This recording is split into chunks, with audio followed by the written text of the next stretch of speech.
मुमसोना बेवरा जी और third prize है विनय भास्कर जी। ये टेरिस गार्डन के हैं। टेरिस गार्डन में फर्स्ट प्राइज है सौरभ शुक्ला जी। कृपया मंच पे आ जाएं सौरभ शुक्ला जी। भैया सामने देखिए। अच्छा सही भैया सामने सामने देखेंगे। भैया सामने।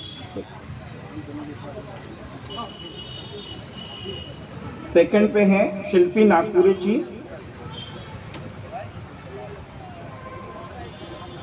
शिल्पी नागपुरी जी संयुक्त रूप से दो लोगों को सेकंड प्राइज मिला है।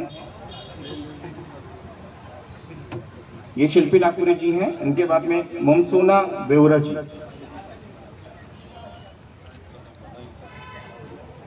मुमसोना बेवरा जी प्लीज।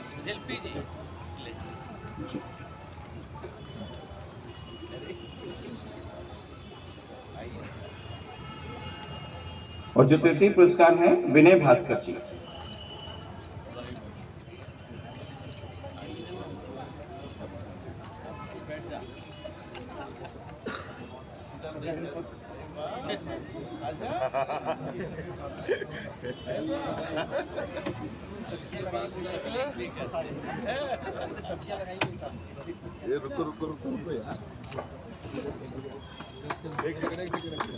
इस सभी के लिए तालियां बजाते रहें। ये सभी और बाकी जो भी बाकी उनको पुरस्कार सबको मिल जाएंगे सभी के लिए।